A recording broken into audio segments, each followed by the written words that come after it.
All right, folks. Mark here, cooking the books. So I got into a little debate with someone about the George Floyd murder of George Floyd.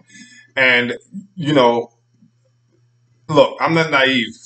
Racism does exist. Let me just get it out the way. It exists. I acknowledge it exists. But people, understand this: the way Mr. Floyd was killed, murdered, like a dog in the street, it supersedes race. It supersedes your ethnic background. It supersedes your religion, whether you're Christian, Muslim, Gentile, or Jew, Rastafarianism, Mormonism. It supersedes all sects, right? All groups. It is what? Look, I'm a unifier, right? I'm more of a unifier than I'm a divider, right? I consider myself pretty well read, right? I've written papers on socialism, communism, capitalism. I have a pretty good horizon, scope on my history, right? You know, I've written papers on the Willie Lynch syndrome. I'm not, so I don't want people to think I'm some like whitewashed, watered down black man. I'm not. I'm very aware of my history, but I'm a unifier because, again, the way Mr. Floyd was killed supersedes any kind of grouping, right? Or any kind of anything that divides us. It supersedes that. So whether you want to argue his case from a race standpoint, whether it's white against black, black against white, whatever, minority, it doesn't matter. What matters is this. This is how I view it. This is the view I take. No human being should be killed like that. That's one. That's the square on which I stand. Right? It's more of a human thing for me. It's humane. It's a human factor for me. Right? I look at it. I'm not so much concerned with the racist aspects of it, even though I know it exists. I'm a unifier. If I argue it from a race standpoint, that's going to divide us versus them. I'm a unifier. Context is everything. I'm going to say it again. I'm a unifier. So if you don't believe in unity, you're not going to like me, or you might not agree with me. Not like, because you don't know me. So I'm not going to personalize feelings, but you might not agree with me if you're not of the unification psychology. I believe in more unifying. So for me, I debate the injustice from a human standpoint. Meaning, if it was a black man, an Asian man, an East Indian man, a Caribbean man, it doesn't matter. It's a human. It's a man. If it was a woman, if it was a child, if it was an adult, it's a human. You see what I'm saying?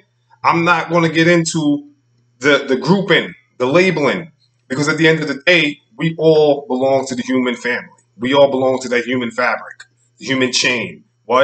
It's what unifies us. Humanity, just the humanity of it. The inhumane treatment of Mr. Floyd is what I look at, and so that's the argument, or that's the vantage point from which I approach it. And the second, his constitutional rights. You know what I'm saying? You can't, like, I hear people out there, oh, he had a record, oh, he was a criminal, oh, he was this, oh, he was that. Be that as that may be, that man still has a right to what's called due process. It's in the Constitution that a lot of you so adhere to and uphold and make it sacred. It's sacred. It's like the Bible to some of you out there. So you can't cheer for the Constitution and then argue against it when it's not in your favor, or it comes down to a group now. Okay, it's not my group being affected, so I'm not going to use the Constitution to defend the other person. Here's what I say to that: be very careful if you don't fight for the preservation of the rights of others when those rights can be taken from you. You see what I'm saying? Be careful of that. That's a very slippery slope. It's a third rail. You might want to be careful when you don't fight for constitutional rights for others. When you don't fight for those rights for others, be careful the tables don't turn, and now you're in need of those same rights that you denied someone else, or not denied but did not speak up for. It is in the Constitution that every human, every person that's on the United States soil, within the soil of the United States, is afforded due process. No matter what his criminal record is, he is afforded due process. He is afforded the right to go through the court system, be judged by his peers, and wherever those chips fall, that's where they fall. If that man deserves to be in jail, send him to jail. If that man deserves to be under the jail, put him under the jail. Whatever the sentence is, I don't fight that. I have no problem with that. But you can't kill a man, deny a man. You can't play judge, jury, and executioner on the sidewalk, on the street, on the sidewalk for Mr. Gardner, or on the street for Mr. Floyd. That's not. Then we just have Mr. I believe his name was Rashad Brooks. You can't play judge, jury, and executioner and still believe in these constitutional rights. It's just you got. That's the vantage point that I'm going to come at it from, because I'm a unifier, right? I'm not here to divide, to fight, and to. I'm gonna fight you intellectually. I'm gonna fight you with tactics and strategically. If you come for me, come correct, because I'm gonna make sure I'm not gonna be easy for you. You're not gonna tap me out. Let's put it like that, UFC style. I'm gonna put you in some kind of figure four leg lock. You tapping out. You understand? I'm gonna put you in an intellectual armbar. You gonna tap out. You can't argue. This is not. Like I said, I'm not going to get into the race aspect, even though I understand racism does exist. No way, shape, or form. I'm not naive. Okay, again, I know my history. It exists. However, we got to look at it more so like this is a human being. And we have a court system.